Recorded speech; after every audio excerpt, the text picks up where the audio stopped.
അദ്ദേഹം ഇവിടെ സംസാരിക്കുന്നില്ല എന്നിരിക്കട്ടെ, നമ്മളറിയോ കാര്യം. അപ്പം നമ്മളറിയാൻ കാരണം അദ്ദേഹം പറഞ്ഞതാ. അദ്ദേഹം പറയേണ്ടിടത്തു കൂടി ഒന്ന് പറഞ്ഞിരുന്നെങ്കിൽ നമുക്കൂടി സഹായകരമാകുമായിരുന്നു. അത് ഞാൻ അദ്ദേഹം ഒരു സാധാരണക്കാരൻ എന്നുള്ളതല്ല, അദ്ദേഹത്തിന് ഭയപ്പാടുണ്ടായില്ല എന്ന് ഞാൻ പറയുന്നില്ല. പക്ഷെ വേറെന്താ പോസിബിലിറ്റി?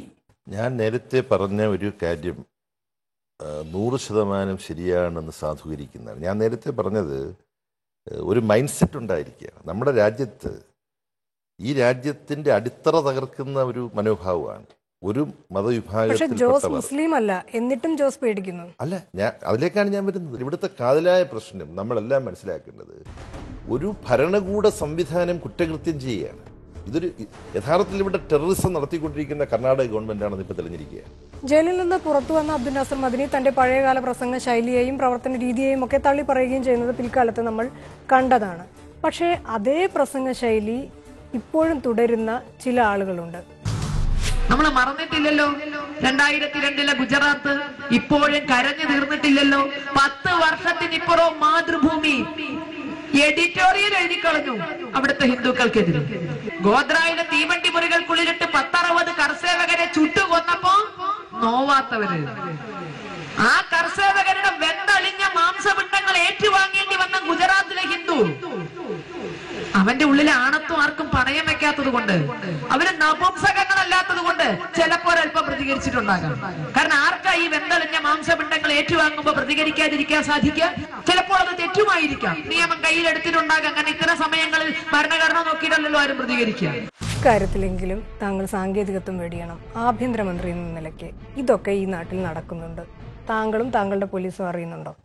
അല്ല, ആദ്യാവസാനം ഒരു സാങ്കേതികത്വവാദിയാണ് ഞാനൊന്ന് വരുത്തി തീർക്കാനുള്ള ഒരു പരിശ്രമവും ശരിയല്ല, അതും വെടിയണം.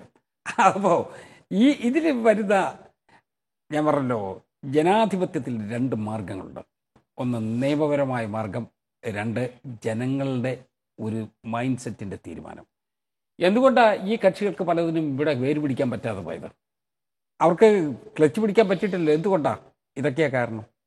അതുതന്നെയാണ് കാരണം, ജനങ്ങൾ അവരെ ഒഴിവാക്കുകയാണ്. ഇതും ഇത്തരത്തിലുള്ള പ്രസംഗങ്ങളും ഇപ്പോൾ തിരുവഞ്ചൂർ രാധാകൃഷ്ണൻ ആഭ്യന്തരമന്ത്രിയായിരിക്കുന്ന ഈ സമയത്ത് മാത്രം നടക്കുന്നതല്ല. എന്തുകൊണ്ട് ശക്തമായൊരു നടപടി ഇക്കാര്യത്തിൽ എടുക്കാൻ കാലാകാലങ്ങളായി മാറി മാറി വന്ന ജനാധിപത്യ സർക്കാരുകൾക്ക് കേരളത്തിൽ കഴിയുന്നില്ല? ഏത് ഗവൺമെന്റിന്റെ കാലത്താണ് ഇത്തരം പ്രശ്നങ്ങൾ നടന്നതെങ്കിലും അതിനെതിരായി ഉറച്ച നടപടി ഉണ്ടാകേണ്ടതാണ്. LDFന്റെ കാലത്ത് ഉണ്ടാകാതെ പോയിട്ടുണ്ടെങ്കിൽ അതൊരു പോരായ്മയാണ് എന്ന് തുറന്ന് സമ്മതിക്കാൻ എനിക്ക് ആ ഒരു ബുദ്ധിമുട്ടുമില്ല. 10 വർഷം പുള്ളിയുടെ ജീവിതം തമിഴ്നാട്ടിൽ കളഞ്ഞു. അതാര് ഗവൺമെന്റ് കൊടുക്കും? അല്ലെങ്കിൽ നീതിന്യായ വ്യവസ്ഥ കൊടുക്കും? 10 കൊല്ലം പുള്ളിയുടെ മക്കൾക്കും പോയി, ഭാര്യയ്ക്കും പോയി, പുള്ളിക്കും പോയി. 10 കൊല്ലം കടന്നു വന്നു. ഇപ്പം തന്നെ കൊണ്ടായിട്ട് 3 കൊല്ലമായി. ഇനി എന്തൊന്നും അയാൾക്ക് ജീവിതമുള്ളത്? ഇനിയും ഒരു 10 കൊല്ലം കൂടി കഴിഞ്ഞിട്ട് അയാൾ വെറുതെ വിട്ടാൽ അയാളുടെ ജീവിതം പോയില്ല. ആർക്കെങ്കിലും ജീവിതം കൊടുക്കാൻ പറ്റുമോ? വൈകി കിട്ടുന്ന നീതിക്ക് എന്ത് ഗുണമാണുള്ളത്? ഇത് കണ്ടുകൊണ്ടിരിക്കുന്ന പ്രേക്ഷകർക്ക് തോന്നില്ലേ വളരെ നിസ്സഹായമാണ് കേരളത്തിലെ ഒരു സർക്കാർ, ഒന്നും ചെയ്യാൻ കഴിയാത്ത ഒരു സർക്കാരാണ് എന്ന് തോന്നാൻ സാധ്യതയില്ലേ? നിയമപരമായി എന്തൊക്കെ ചെയ്യാൻ പറ്റുമോ അതെല്ലാം ചെയ്യും. ഇനി അവശേഷിക്കുന്ന എന്തെങ്കിലും ഭാഗമുണ്ടോ നമുക്ക് ചർച്ച ചെയ്യാം.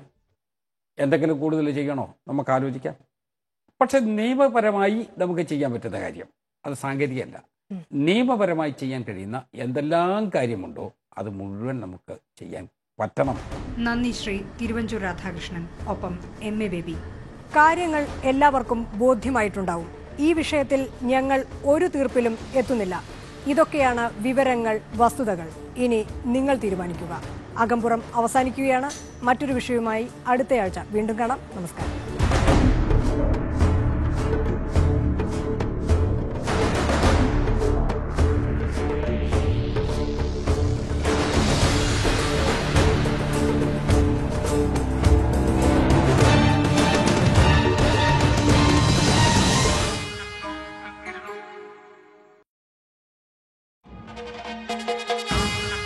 This program brought to you by Kalyan Silks, ലോകത്തിലെ ഏറ്റവും വലിയ സിൽക്ക് സാരി ഷോറൂം ഇപ്പോൾ തിരുവല്ലയിലും. In association with KLF കോക്കോനാട് വെളിച്ചെണ്ണ.